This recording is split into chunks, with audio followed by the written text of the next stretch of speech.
strong opinions and all that. So let's hop into the NHL trade deadline that's going to be coming up on March 8th. I'm sure you've got some thoughts about it. And let's start with the Rangers and give me your take on this because you've been in this position before, obviously, making those calls ahead of the deadline.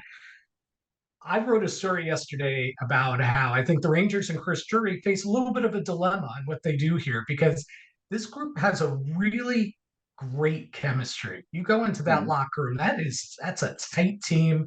And just the young guys that they brought in and added to the mix, the Johnny Brodzinskis or Adam Edstrom's, Matt Rempe's, maybe not their best players, but yet real glue guys and it fit in immediately with the bigger group. So all that said, you still want to do the right thing. You know you've got a cup contender on your hands. You want to put them in the best place possible to try and win the Stanley Cup again.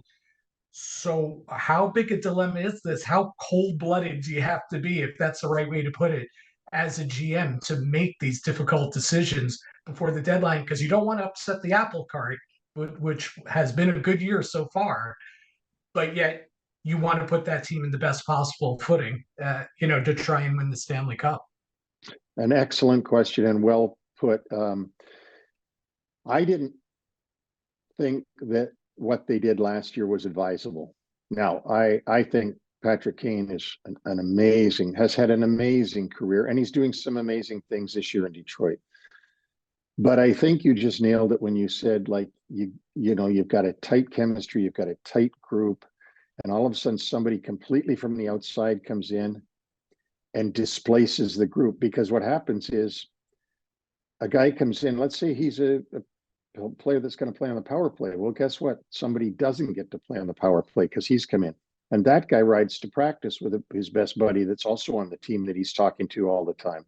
And they're talking to other people. And it's not that they don't like the new guy, but he hasn't been part of the team all year. And now all of a sudden he's got to be part of the team. And and as you said, if it's a tight group, this is going to be tough. Now, the one thing that you could still do today is if you are talking about a player that one of your leaders has played with in the past, or one of your important players can endorse for you to the rest of the players, then it's a different thing. And back in 94, when we made all those trades, Glenn Anderson, very familiar with all the guys there.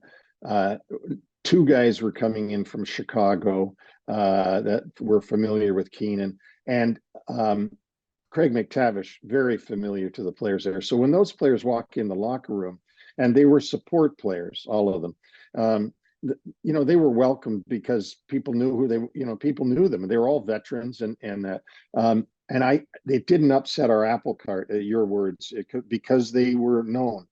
But I think you've got to be really careful with the team chemistry coming down the line if you are going to bring somebody in that's a significant cog at the deadline. And that's why I've always said you can't bring a goalie in at the deadline. A goalie is too big of a part of the team that you're going to change your goalie. Like, for example, right now, if New Jersey trades for a goalie now, well, like, who is this guy? Where'd he come from? Well, what are we doing here? What about this guy and that guy? And the nicknames.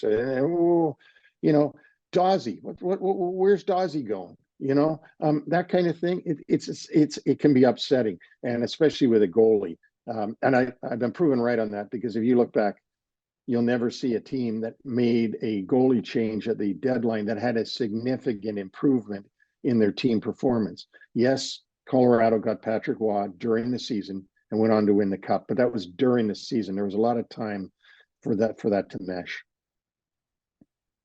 I'm going to play a little devil's advocate here. What if the goalie's got term on that deal, like a Jacob Markstrom, just using him as an example, and New Jersey makes the deal for him now?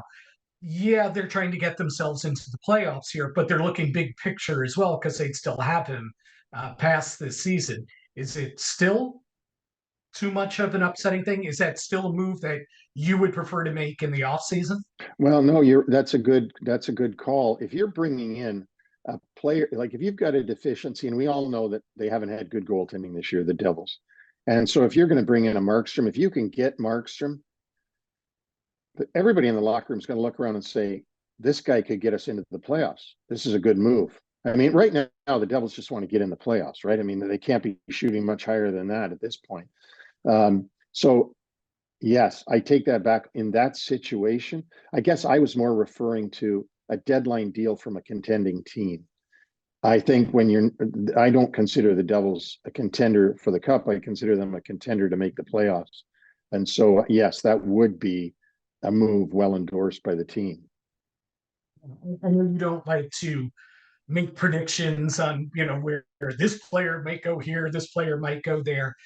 But looking at the Rangers situation, um, probably need a top line right wing. Certainly looking into that. Maybe a third line center as well, especially with Filipino out for the season. Of course, Blake Wheeler out for the season as well. I say, if I'm sitting in the GM's chair, I know Johnny Brodzinski's been a nice player on that third line. I'm not letting a Brodzinski or a Rempe, who are great stories, great teammates, and part of that chemistry, stand in the way of me maybe getting an Adam Henrique, for example, as the third line center, or just because, uh, they may be popular. It might be the flavor of the moment or what have you. You're significantly upgrading that team. And going to your point, I think it's well known around the league that Adam Henrique is a quality guy. He's probably not going to cause turmoil in that dressing room. He's not that type of player or Right. personality. Um, so that's it. It's kind of a wind up, build up question here.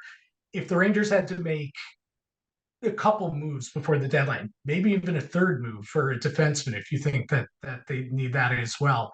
Uh, do you go down the road? Do you pull those triggers? Or do you think one mid-range move is the better way to go? How do you approach the deadline if you're the New York Rangers?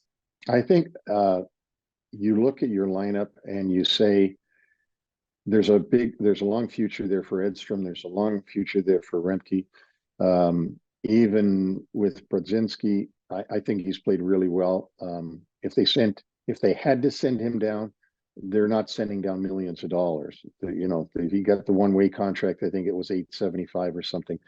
On defense, who is their number 6 defenseman? Can we upgrade that? And I don't think that is upsetting your chemistry, because this is a support players, and you talk to them and they know the rest of the group knows they're young players and their day's coming. So I think when you can upgrade your support players, that's the way to go. And of course it worked for me, so obviously I believe in it. But I don't think that you can hesitate and say, well, it's not fair to Remke, or it's not fair to Edstrom, or it's not fair to this guy, to do that because, they fit into the group, and that you have to do what you can do to upgrade. But if you try to go from, and I'm making this up totally, so don't take me seriously, but if you try to go from Zibanejad to some better center, you're going to upset the apple cart. You're going to upset the chemistry. And or if you try to go, one up a Panarin or one up a Kreider or that kind of thing. I don't believe in that. And in fact, Jim, I look back at all trade deadlines going back, I don't know, forever. And there's only one time that I could ascertain that at the deadline, a team picked up a star player in the league and went on to win the Cup. Only one time. And that was Rob Blake for the Colorado Avalanche when he joined Raymond Bourque on that defense, and they won the Cup that year. But I've looked at every other Stanley Cup winner, and I've gone through their roster, and did they pick up a star at the deadline? And it was always no.